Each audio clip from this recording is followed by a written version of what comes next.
Hi everyone, and welcome back to the Jam Podcasters, a Money for Jam podcast, examining the impacts and trends around the gig economy and how it matters to your business today. So surveys are a great way for gig workers to earn a little bit of cash. They uncover heaps of information that can be very useful for governments as well as organizations that may not have been aware of before, but now they can use this data to address the challenges of COVID-19. Thanks to a recent survey, we now have a better idea of how the coronavirus and the lockdown has been impacting the public within a specific demographic.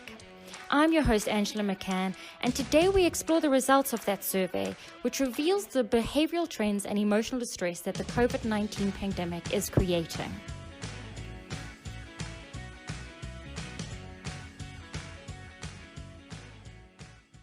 Today, I am joined by Money for Jam's CEO, Georgie Midgely.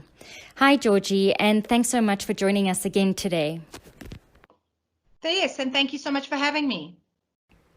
Recently, Money for Jam conducted a paid-for survey just on how COVID-19 is affecting South Africans. Georgie, I have to admit, these results paint a rather bleak picture of inactivity, fears of violence in the home, and worries about food supply. But before we get into that, I'd like to start by asking you how the survey was conducted and who completed it. So we put this survey out to our jobbers, who are like our independent contractors that are registered on our platform, and 1,000 people responded to this survey on the 20th of April. So in one day, we collected 1,000 surveys. It was done nationally, so predominant responses did come from Gauteng, KZN, and Western Cape, but we did have representation across all the provinces. If you just have a look at general demographics of those that completed the survey, 55% were female, and about 78% were under the age of 35. And most of the respondents do come from your more rural and outlying areas, because that's where most of our jobbers are focused. And I suppose one of the big questions is around income and are people's salaries or income being affected by the spread of the virus? Sadly, this is the case. Only 11% of people are still earning their same salary as they were prior to the lockdown. And the balance of 89% income has either been impacted or they previously were not earning an income. 72% are just not working, and whereas the 20% are working, but the balance have either had their salaries reduced, they have been laid off, and the sadness about it is that 40% weren't working to start with. So there is a large number of people that have been financially impacted by this lockdown. That's actually an incredibly high number, Georgie. And surely this must have some sort of effect on people's mental state and well-being. Can you explain what the survey reveals around these challenges that people are currently experiencing at the moment? So having a lockdown like this doesn't only have a financial impact, it also does have a large emotional impact on people. And I think they do go hand in hand. When you are stressed financially, it does have a lot of emotional impacts on you, your family, and those around you.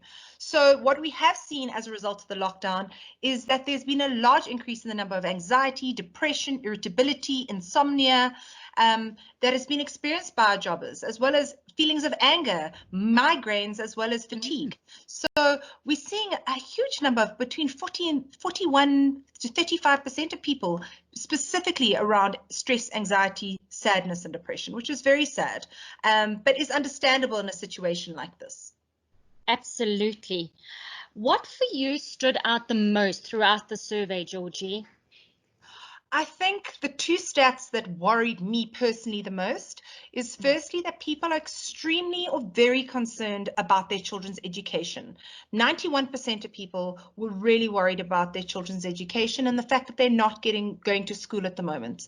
Another statistic that really did worry me was the fact that 62% of people are either very or extremely concerned about violence in the home during this lockdown. So people are worried about if their kids are going to be able to go back to school, and secondly, for their own safety while at home. People are worried about their own health, but funny enough, they're more worried about their elderly and their members of their household's health and their sick family and friends.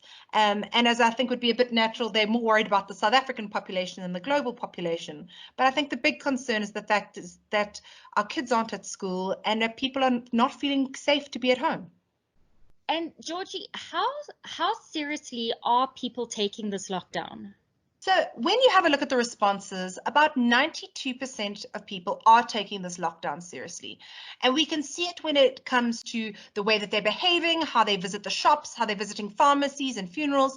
Everyone is being very careful and really limiting their number of visits when they leave the house.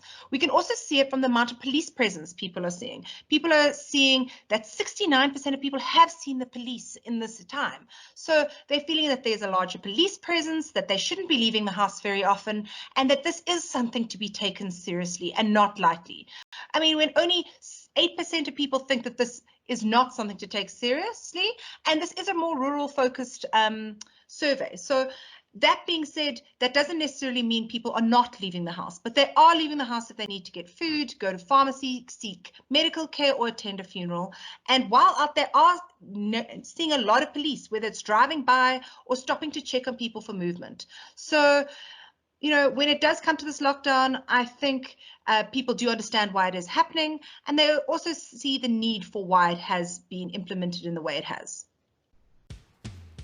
Well, that's all we seem to have time for today. And once again, thank you to Georgie Midgely for joining us on the Jam Podcasters.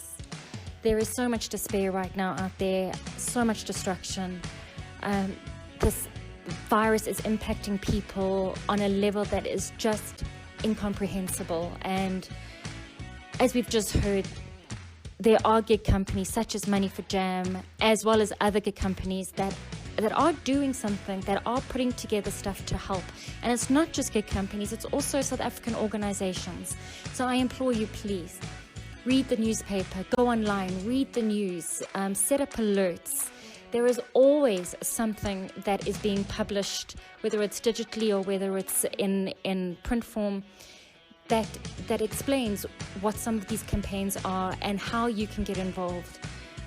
Anything really is better than nothing. I am your host, Angela McCann, and if there's one thing that I really do know is that as South Africans, we are tough, we are resilient, and when the times get tough, we pull together. So until next time, please stay safe, stay healthy, stay strong, and let's help each other through this.